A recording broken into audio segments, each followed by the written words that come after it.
morning, everyone. Today is September 23rd, 2021, and welcome to the New Possibilities Hour, part of the Will Work for Food project, founded by Natalie Armstrong Moton in the spring of 2020. Every week, Jean Lawler and I are so happy and excited to bring another great webinar to everyone. And there's no charge for these wonderful webinars. Rather, we ask people to contribute to a food bank and help fight food insecurity worldwide if they like what they see. One of my favorite parts of the webinar every week is when we announce the running total of how much our generous audiences have contributed to food banks since the series began. So, Jean, a virtual drum roll, and please let us know the total. Ta-da! Well, today we're up to $171,950. So we're getting close to the $200,000 mark. In terms of translating that to number of meals, it's at least 2 million meals, if not more than 2 million meals that have been served, thanks to the generosity of the participants in Will Work for Food. Amazing. Thank you so much to the legal and ADR communities for being so very, very generous fighting food insecurity. And now to our program for the day. We're so excited to have Professor G. Richard Schell from the Wharton School at the University of Pennsylvania talking to us today. Professor Schell is the author of so many important books in the fields of negotiation, Bargaining for Advantage, the classic, been in print well over 20 years and translated into so many languages and used in so many, the curricula of so many schools. And this wonderful book, The Conscience Code, another fantastic book.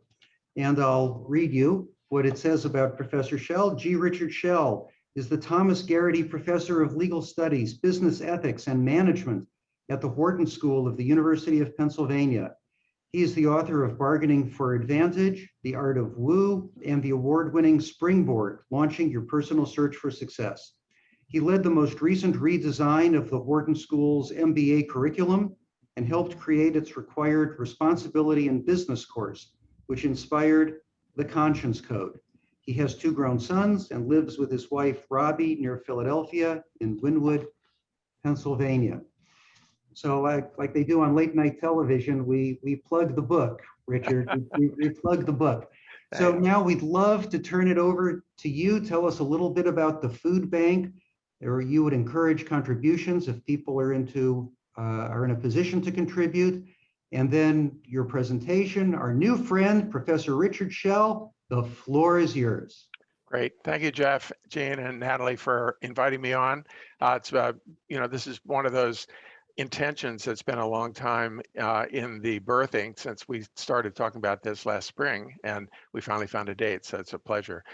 So my food bank is Philabundance, philabundance.org, and it's a group that we've had a longstanding relationship with, Robbie and I.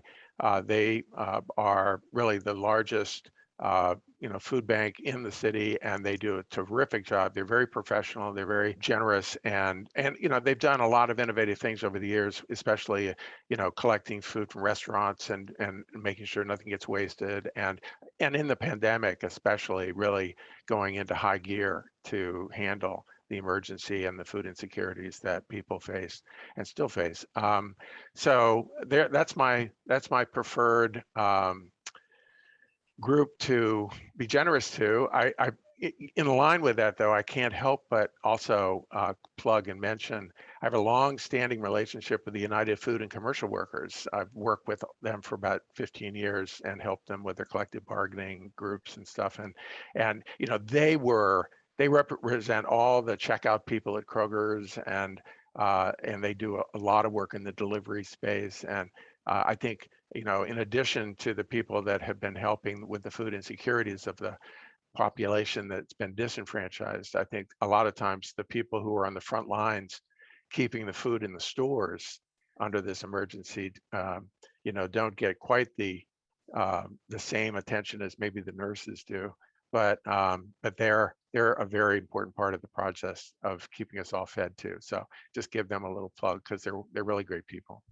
So I thought it's a daunting thing to talk to, talk with lots of very experienced people and people who do a lot of very high consequence, fraught, just, work to try to, make peace between people who would rather fight, or at least they think they'd rather fight. And, I come up from this and, the long way. I was a fellow at the program of negotiation at Harvard Law School many years ago, and worked with Howard Rafa and Roger Fisher and all those folks. And, getting to yes with the text that I cut my teeth on, bargaining for advantage, was sort of my answer for that text. In the end, having investigated the folks at Harvard, especially Roger Fisher, I realized that at least this is my perspective, and before I wrote Bargaining for Advantage, Getting to Yes is a book about how to cooperate for someone who's really competitive.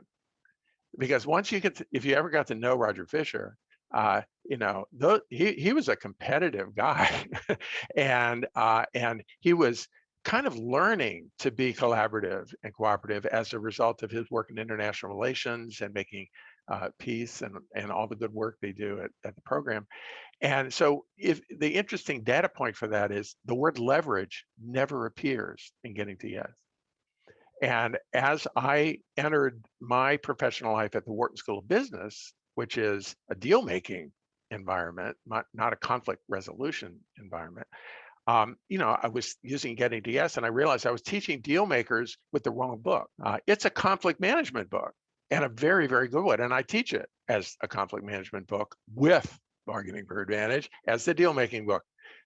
And so I actually had a chance to build on the platform that they had and offer perspectives that were much more like how people actually do deals, and a little less about how they manage conflicts. And interest, of course, currency of our all collective work is common to both areas. Finding out what people really need, what they want, is the currency of the realm to both doing deals and also helping them unpack conflicts when they get off the rails. So that's not a quibble with that. But in my view, there's no such thing as an objective criteria. There's just the criteria people either use or believe in. And, if you believe in it, then it looks objective, but that probably isn't going to be shared by everyone in the room, whatever your view is. So I'm going to talk for a bit, and I'm really open to, Jeff and Jean assured me that they're going to interrupt me and pepper me with whatever questions come up in the chat or anything else. And I'm totally comfortable and happy, getting as far or as not as far as I do in this slide deck. But I tried to think, what could I offer this group, very experienced people, by way of some perspectives that they may not have thought as much about as some others. And so I try to look back on a number of my different books and the way I teach, because I have a course for executives at Wharton on negotiation, but I also have a course on strategic persuasion. And so I've actually done a lot of work combining these subjects in a way that I thought you might find interesting, as a way of parsing out what's really going on in this human communication process that we all have to engage in. So these are, I've got a fifth book called Make the Rules or Your Rivals Will. That's about strategic uses of law in commercial life. But these are the four that are much more psychological and process oriented.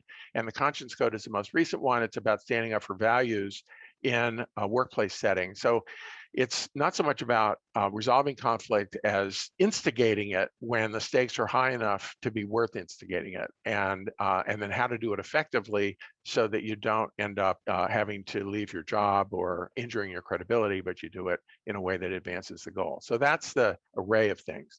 And today I'm going to talk about four different topics. One, a model I have of where negotiation and conflict fit into this overall picture of interpersonal influence.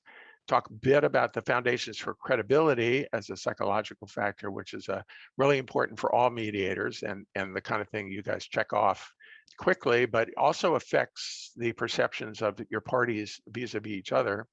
And then bring a persuasion frame to parsing conflict, a model I call PCAN, which I'll explain when we get there. And then the very vital importance of what lawyers sometimes call the $1 million metaphor, which is the metaphor that allows a tort lawyer to convince a jury that either their client has a claim worth compensating, or if you're a defense lawyer, a claim that shouldn't be allowed.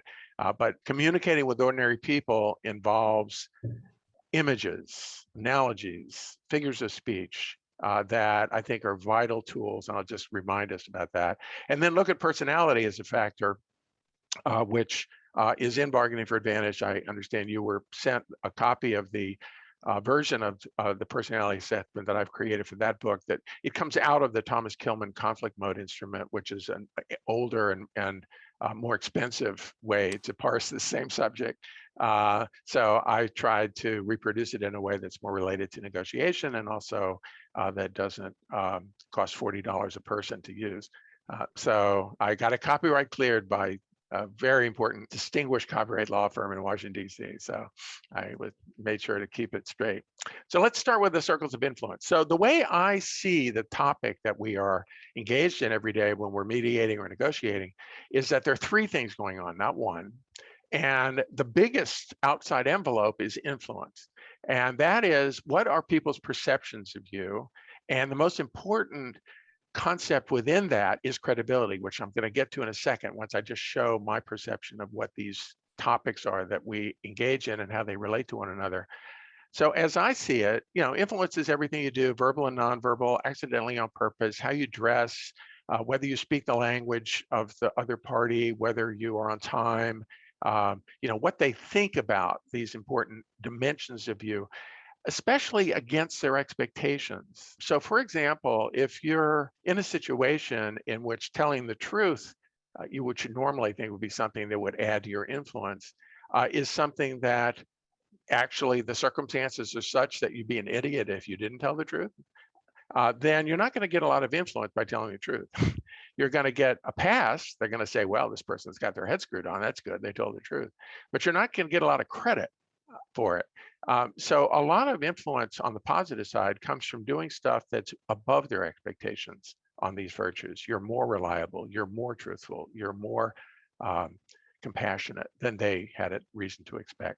And then, your currency goes up a little. And of course, you can fall short of expectations. And if you're Mother Teresa and you get caught lying once about some small matter, then you lose influence because you're Mother Teresa and everybody expected you to be a saint. So expectations are the baseline. We'll get to that in a second.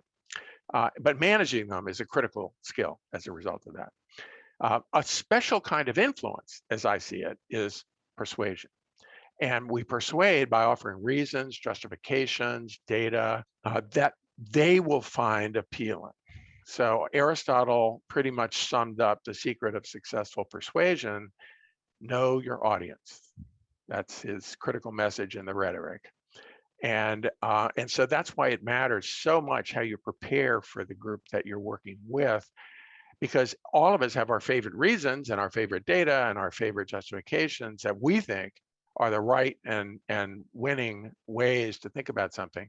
But it will be unpersuasive. You'll be right, but you'll be unpersuasive if you don't think about the reasons and the evidence and the justifications that's going to appeal to them. And that is a critical part of preparation in many, many ways. Now, notice I haven't even gotten to negotiation. One of the things that I offer in Bargaining for Advantage that is in distinction to getting to yes has to do with this very point.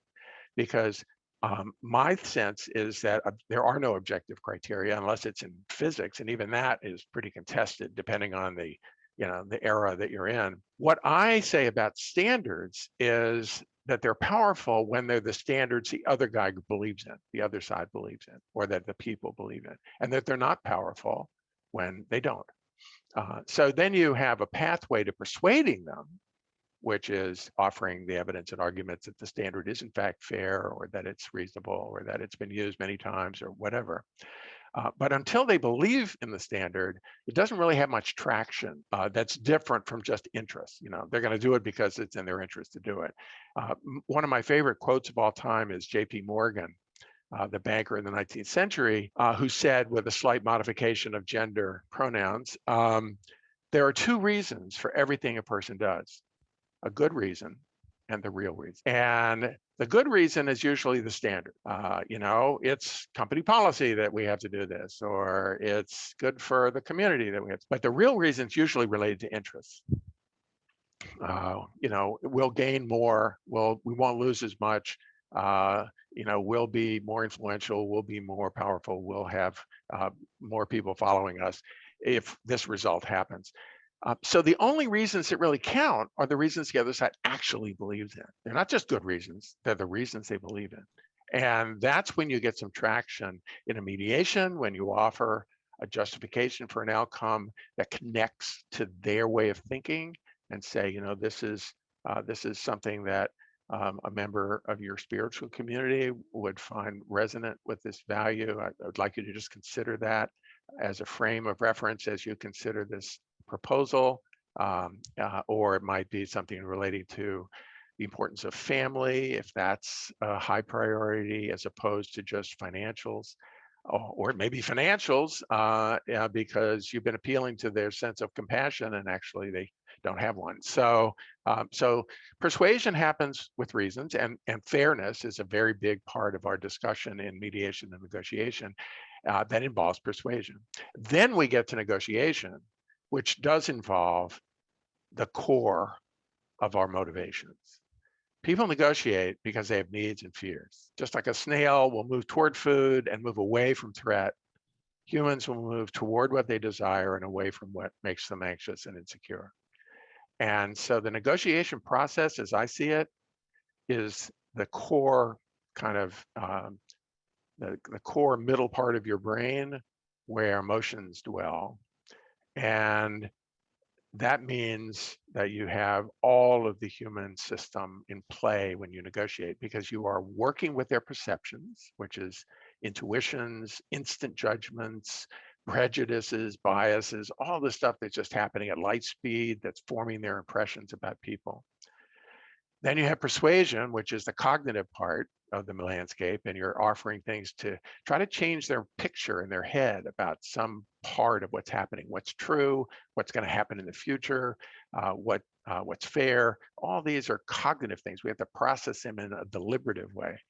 And then in the middle is the emotion, and that's why it's so important to read others' faces when you're working with them directly, because the emotions are hard to hide. It's so important to hear the pauses between what they say, because you're sensing that they might be going through some sort of operation where they're going to deceive to protect a position or to protect a fact. And you're making judgments and interpretations about that, but that's all we have about other people, are reading their affect. So you have to be a real master of reading other people to be good as a negotiator or mediator, because of course, if we had another circle in this, it would be dispute management and mediation inside the negotiation, because I think that's a special form of negotiation. But in my view, you can't negotiate without also persuading and influencing, and I don't think you can mediate without knowing a lot about negotiation, persuasion, and influence. They're all tightly connected. You can persuade without negotiating. We can have a seminar about whether Pluto is the final planet in the solar system and offer lots of evidence about that and dispute it and have conflicts over it, but we're not negotiating it. That's not something where someone's needs and fears, other than their career interests in the science community, are going to be triggered. So I just want to make one distinction before I move on here, because I found it a revelation myself after I wrote Bargaining for Advantage, and I started to write The Art of Woo, which is winning others over.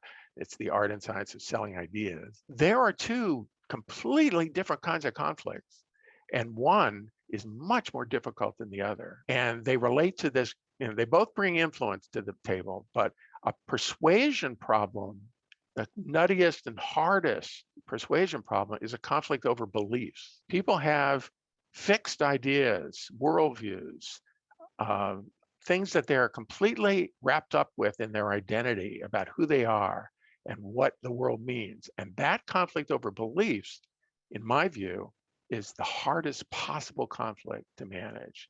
And I ended up coming to the conclusion, after studying this for a while, that we never, ever persuade someone to change a belief. And so it's futile to think that you have that power, that you can offer an argument or evidence that will change someone's belief. What we can do is offer evidence, arguments, persuasion templates, and different things, and then give them enough space so that they change their own belief. And that's a different kind of challenge than thinking that you can go into a meeting and change someone's mind about a belief. And the second kind of conflict is actually easier, and that's conflict over interest. And the conflict over an interest is where we negotiate. There's something scarce, it has to be allocated, and we want to offer some version of it for them in order for them to give something else to us that we need. And there's an exchange of some sort, whether it's over time or at a simultaneous exchange, where we craft agreements that meet interests and needs. And you probably realize a lot of times in a mediation, and people start to argue, and your instinct says, let's agree to disagree about that, and let's move on to our interests. And what you've really encountered is a disagreement about beliefs. And you're smart enough to know that's not going to have any cheese for the mediation process. So let's abandon it. But when what is being offered conflicts with a belief, then you mix the two up. And there's really, that's concrete. When you mix a conflicting interest with a conflicting belief, then you have a kind of real concrete that requires some other modes to get people to move off of them. And I think this is my theory. I don't know any more about this than all of you do, but I think that's why our politics today are so fraught, because what used to be the process of sort of having political positions and then negotiating to common ground on underlying interests and needs has now gotten rigidified by polarized beliefs about what's legitimate, and it's mixed in with those interests. And so when you offer a compromise that might advance interests, people see it as disrespectful to their belief. And so the compromise is no longer possible because we can't unpack these two things. They've gotten thoroughly mixed up, and it makes it very, very difficult to find the art of compromise, because we don't compromise our beliefs about what's ethical. You don't trade. Well, I'll tell you what, you can lie, this much if I can lie that much. Just not the currency that we use to talk about beliefs. And so we're in a tough spot because these two things have gotten mixed up.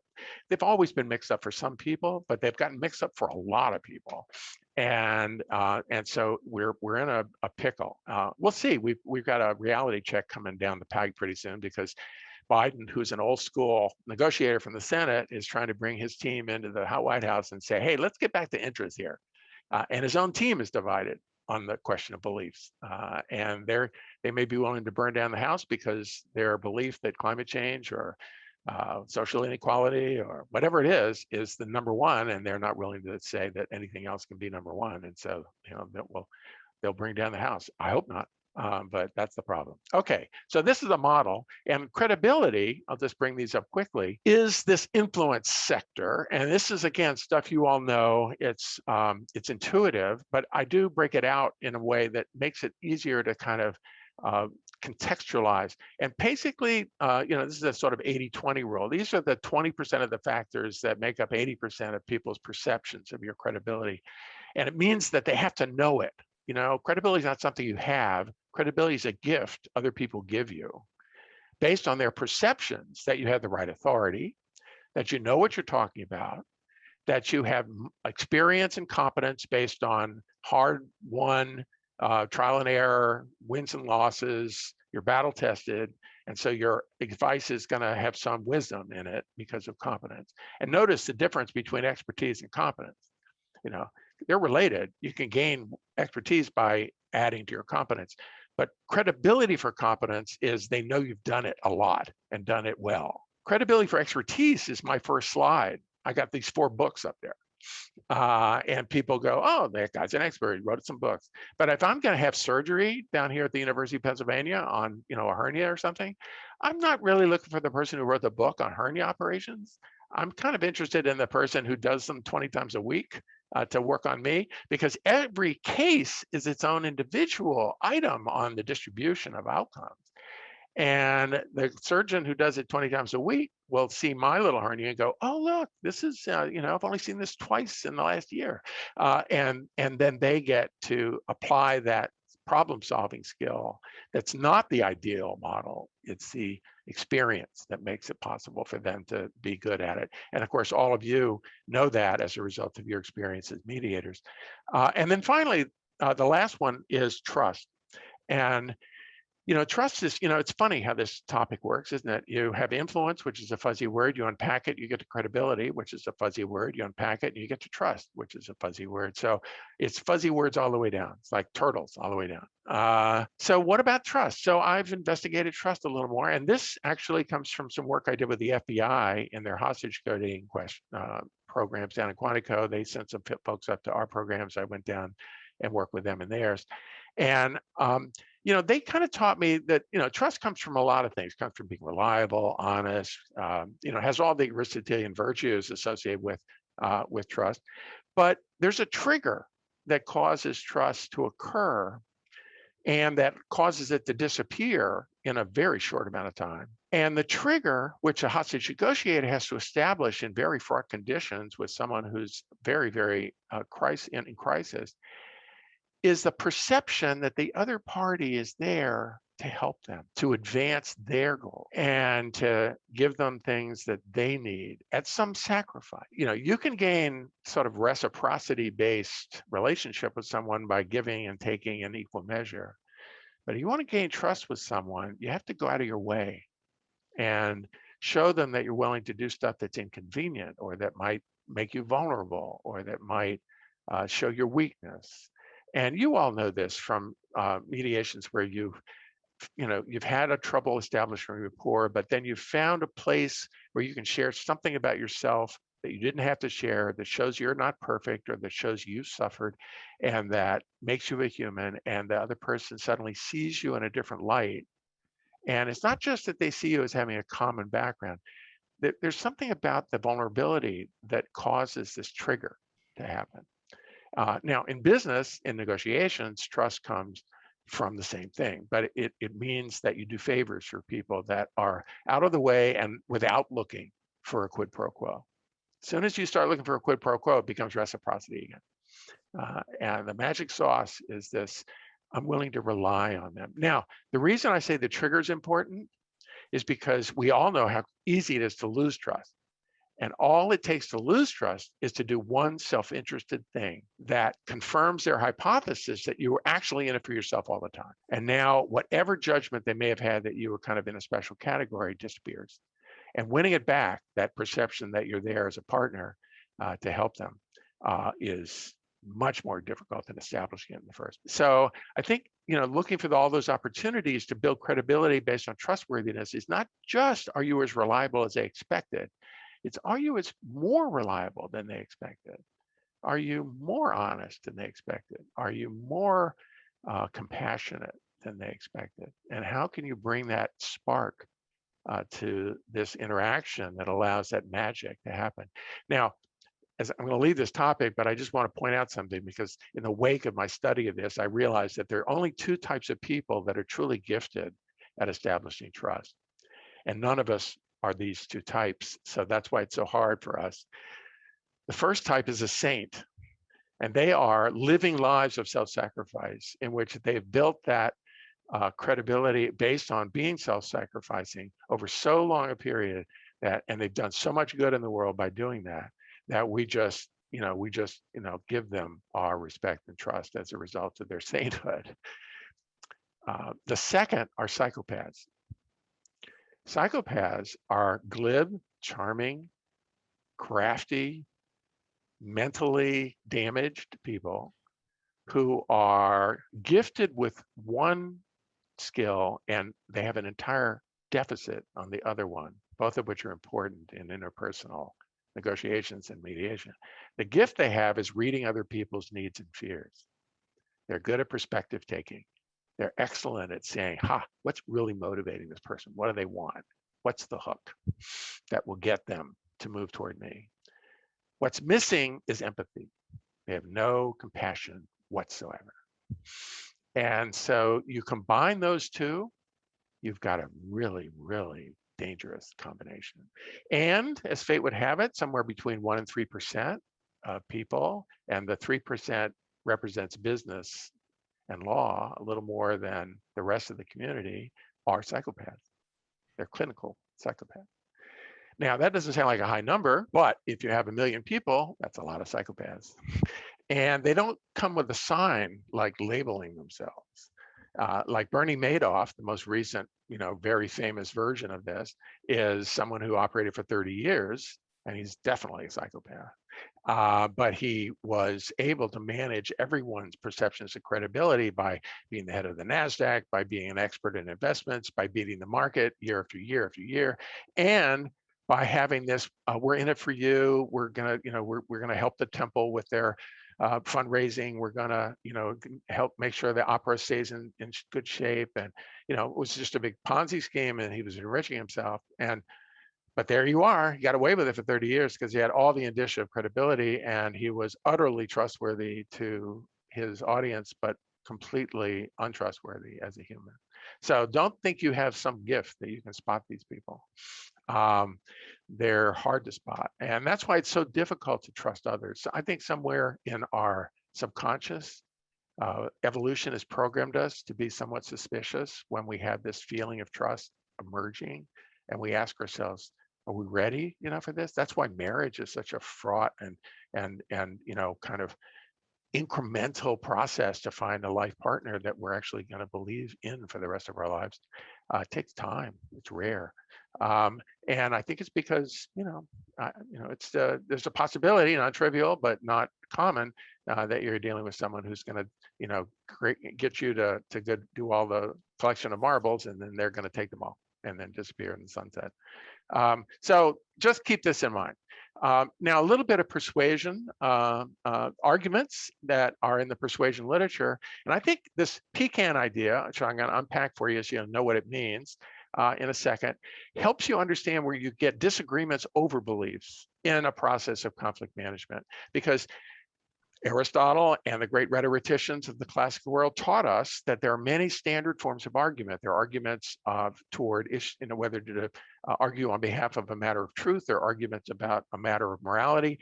And then there's an argument of what they call the matter of policy, which is a policy argument is an argument over what to do next, which is the most common argument you have in mediation, the most common one we have in organizational life. What should we do next? And when we have that argument, cognitive psychology has actually reinforced this classic insight.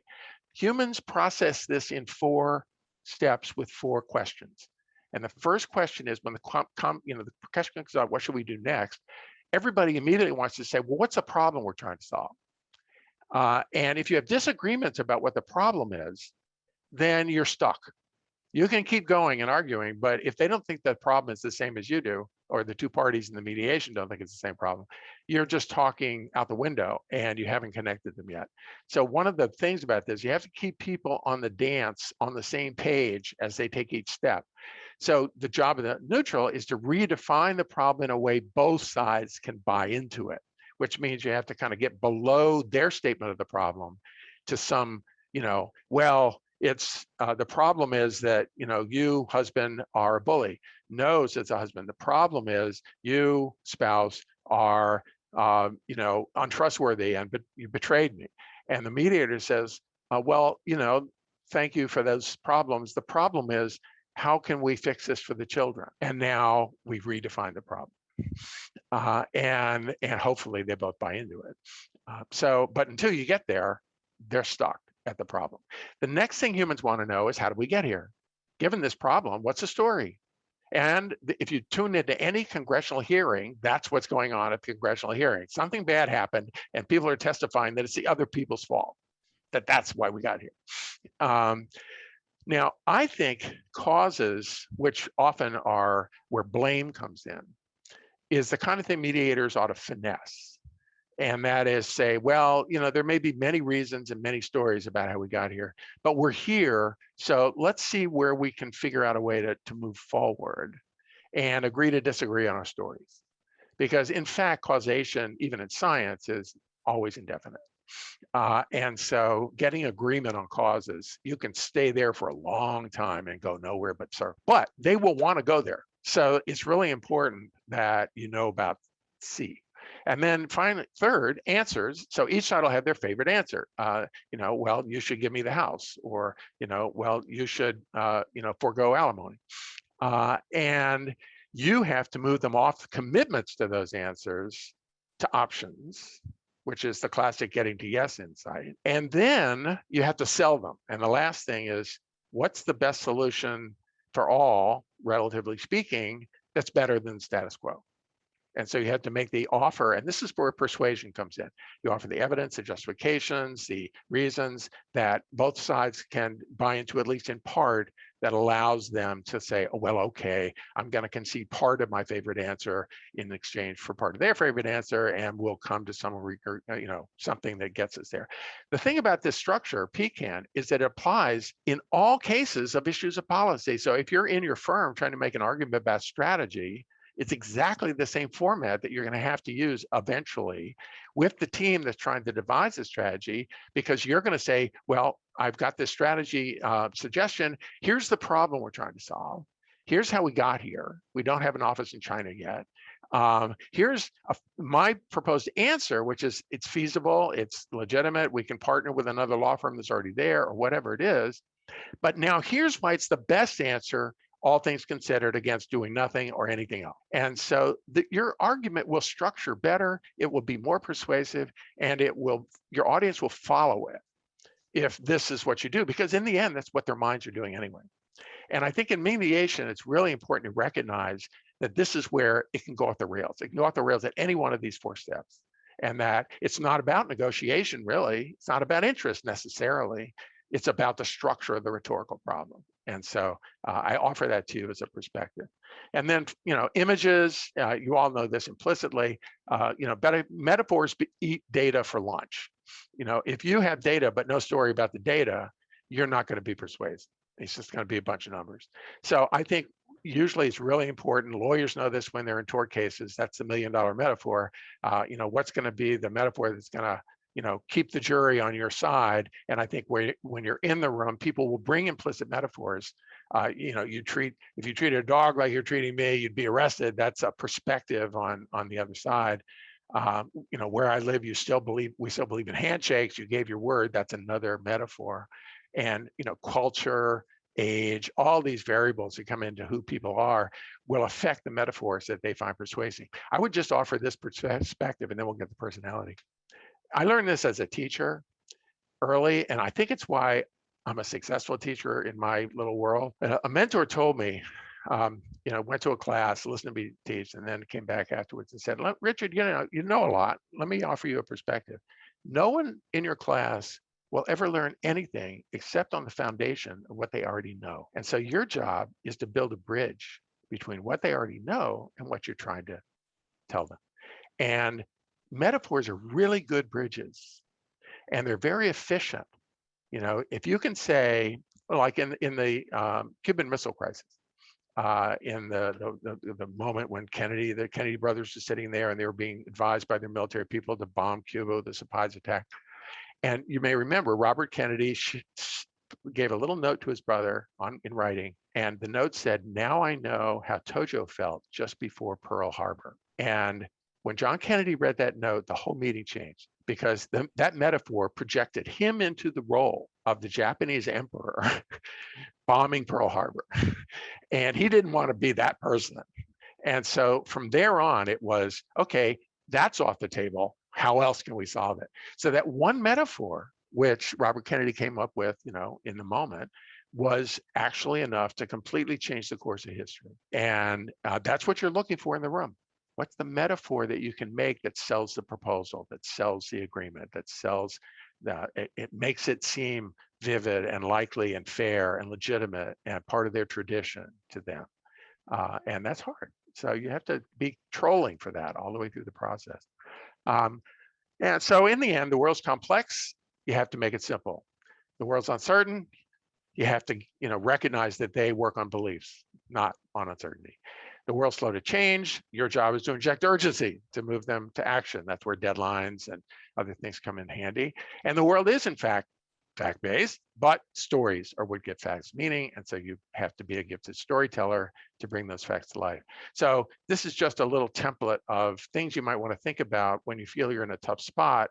And just realize, well, maybe I'm making it too complicated. Maybe I'm not respecting the fact this is a belief.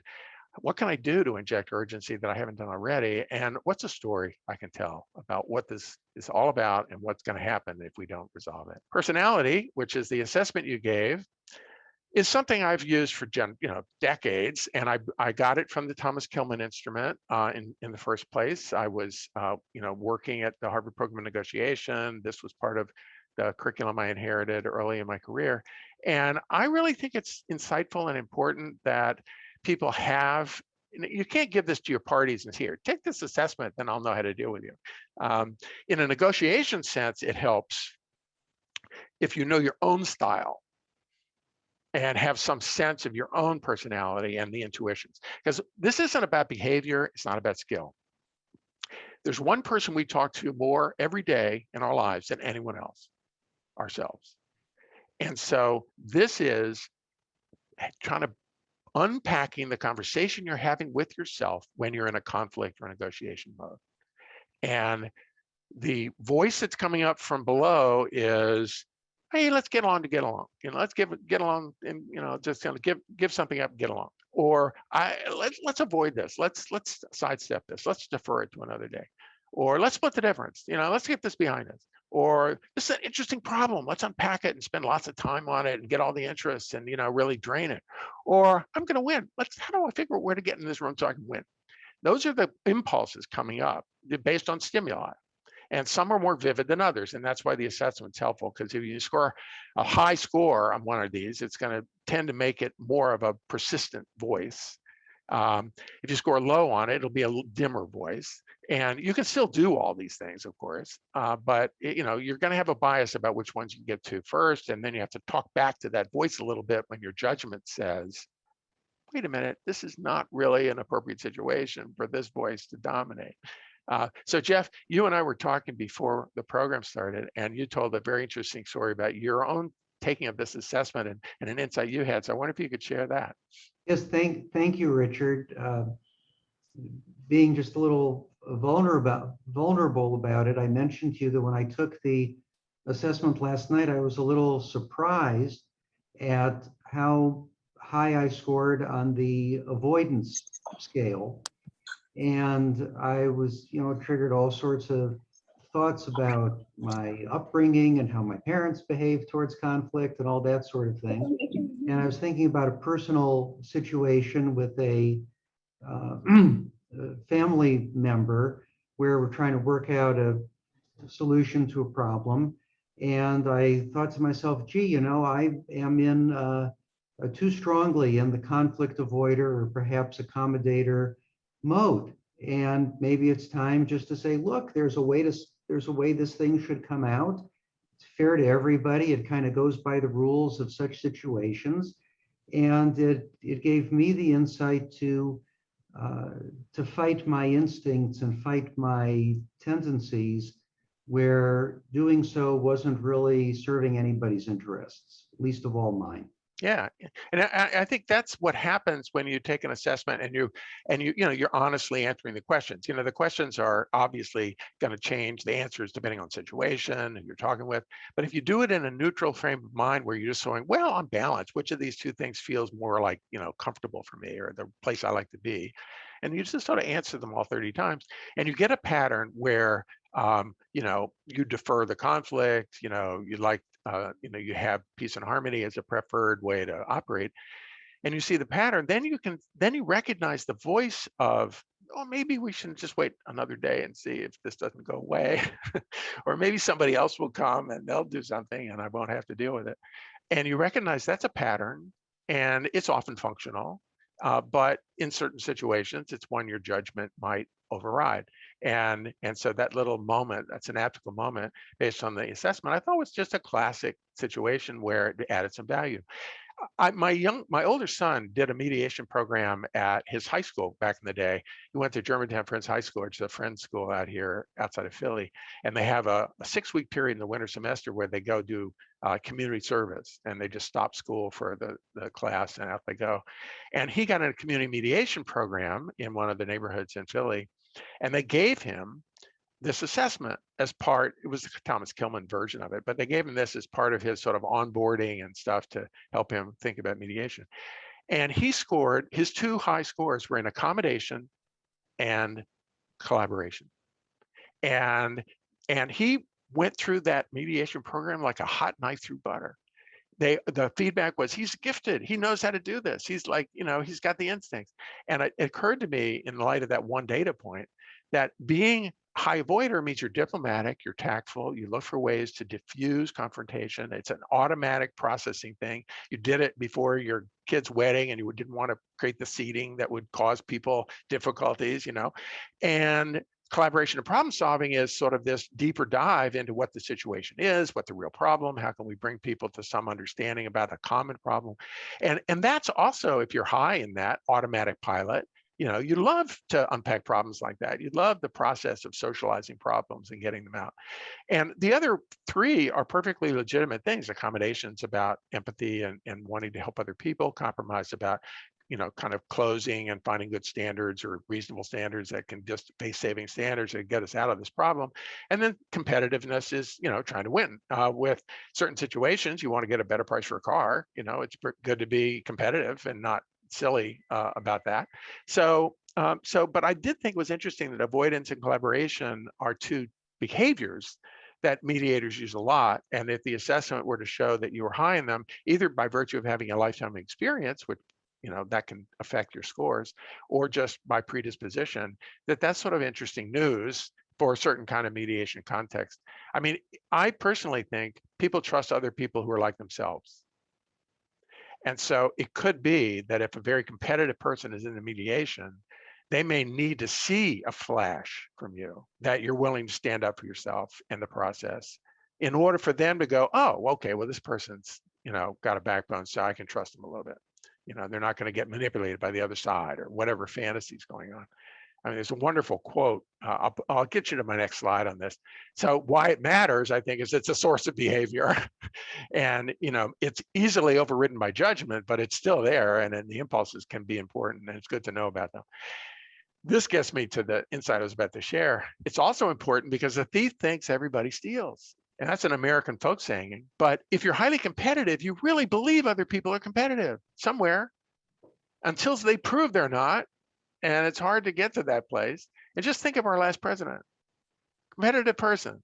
We got no value judgments about anything else about him, just competitive person. We can agree. What do you think he thinks everybody else is? A really competitive person that can't be trusted. And there we go. From that kind of sense of the world, a lot of stuff begins to make sense about predicting the behavior. I actually wrote one of my favorite articles of my own in recent times was an article I wrote for the Negotiation Journal called Transactional Man. You can find it there. And it's a whole download on Trump's bargaining style, including how he got through his real estate career and his branding career and predictions about how he might manage the presidency. And I think, the thief thinks everybody steals helps a lot to unpack any judgment you might have about that. Confirmation bias is behind it. We look for things that, we see things we're looking for. And if we're competitive, we look for signs other people are competitive, they become more vivid, and then we say we're right, and then we can start acting the way that's appropriate to that. The same thing, of course, works the other way. If you're highly accommodating and not very competitive, then your confirmation bias will be toward looking for the good in others and how to get them to trust me. And that will often mean you do things for them to build trust, which is the normal way to do it. But you're expecting reciprocity, and a highly competitive person may see that as weakness, and then they take advantage. And then you haven't built any credibility because your confirmation bias is leading you down the wrong path. So that's when you need to reverse engines and not get angry at them. They're just being who they are, but just change your tone. And then finally, we can misconstrue behavior, your parties will especially, based on personality differences, because they'll think that this competitiveness is intentional and tactical, and actually it may just be a part of their personality. I've worked with the United Food Commercial Workers. I mentioned that earlier. They're a very blunt, direct culture. They're a 2 on avoidance with each other, not to mention the people they negotiate with. So if you're with a negotiator from their group and they're being blunt, direct, and sort of pound on the table, you may think this is a tactic. They're trying to manipulate, trying to bully us. No, it's not part of their tactical playbook. It's who they are. And if you want to get to them, be blunt, direct back. And then people will go, oh, I can deal with this person. I can understand them because they're like me. So the fundamental attribution error is just another robust psychological dimension, which is, we tend to explain our own behavior by virtue of circumstance. We're speeding down the highway because we have to get the emergency room and we have to meet our spouse there because there's an important issue for our child. But when we view other people, all we can see is their behavior. And so when we see a speeding car racing by us on the highway, we go, there's a reckless driver who's going to kill someone, and they're a bad person, even though they are speeding toward the emergency room in order to get to their spouse, to get to their child. So we had this attribution error. We excuse our own behavior, we blame and attribute character evidence to others. And this is a problem, and you have to be careful that you don't misattribute the behavior that's happening as intentional when it's actually unconscious and personality based. So and I talked a little longer than I thought. I thought I'd be interrupted constantly, but you're very generous and you listened to me the whole time. But we got 5 minutes. Don't forget Philabundance. Jeff and Jean, I'll turn it over to you. Anything come up? Wow, Richard, what a presentation. So chock full of gems of wisdom and insight. Thank you so much. Jean, in the few minutes that we have, are there some questions that our audience has posed? Fantastic. I tell you, the chat is just filled with comments of love and respect and all kinds of other wonderful things for you. We can print that out later, but things like fabulous presentation. I trust Richard Shell. He is very credible. It may be a kid. Anyway, it goes on and on and on. And there are no real questions in here, just adulations, if you will. Let me ask a question, Richard. Okay, sure, Jeff. When you're in a negotiation situation, whether on your own behalf or as a mediator, and you sense this is just not going well, something's not right here. What's the first thing that should run through our mind diagnostically in terms of how can I turn this situation around when it's not going well? Okay, I have less experience in mediation than I do in negotiation. So I'll start with that disclosure and disclaimer. But people do come to me a lot with negotiation problems for consulting purposes. And they never come unless the problem is close to impossible. Because I'm the court of last resort. But when they do, I have a decision tree and it breaks in 2 directions right away. So I'll share that with you, because basically, something's wrong, people are stuck, and or people are being kind of shoved and coerced into something that they feel is a disaster, and they're trying to figure out how to get out of it. The decision tree looks like this. Number 1, is it a relationship problem? Number 2, is it a leverage problem? Relationships are the personal part, leverage is the situational part. And the relationship problems could be they're avoiders and you can't get them to say anything about how they actually feel. And so my tendency is to debrief a lot of what's been happening, what's going on in this conversation, how's the conversation happening? They're not showing up to any of the meetings where the real difficult stuff is going to be discussed, or they just won't respond when we ask them a tough question. So then I'll hypothesize might be personality, but the personality in the relationship problem might be they were betrayed a year ago in some contract and they're not over it, but you forgot about that. From their point of view, it's important. From yours, it just faded. All those different dimensions that are interpersonal have to do with emotions and relationships. So that's one track.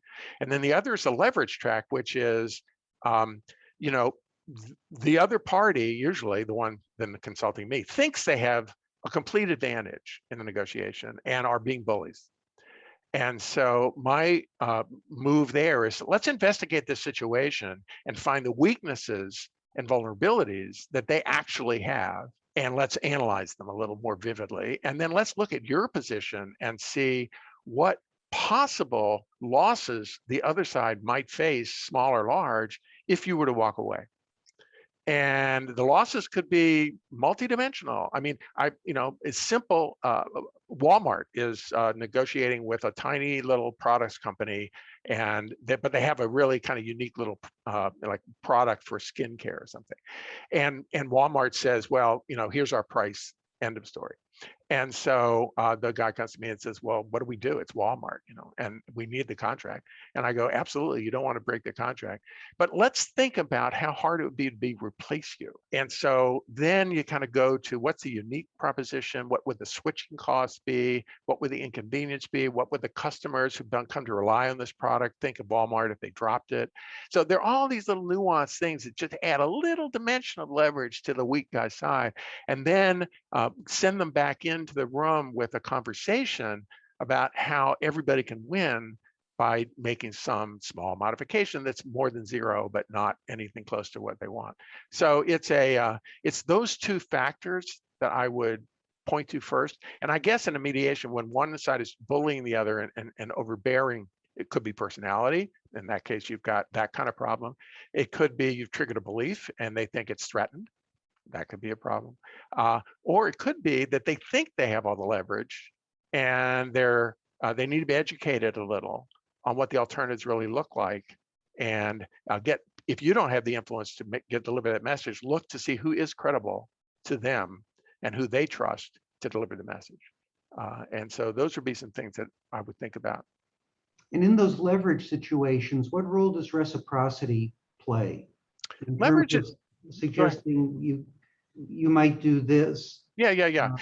I mean, what you're going to get back. Yeah, reciprocity plays a role in all negotiations. That's a fundamental point, give and take. So you give a little, you are entitled to ask for a little. That's the way I view it. There was a wonderful, I guess we got time for this, but I'll just tell a quick story that a woman who told me this, who was in a very tight negotiation. It was in a bankruptcy situation. They were at an impasse and she had her wits end. So finally, during the break, she went and bought a bag of M&Ms and she brought it back to the table and she opened it and poured it out on the table. And she put half the M&Ms on the other guy's side and she kept half. And then she put one M&M in the middle of the table and said, we got to get going here. I'm going to make you a concession. It's worth one M&M.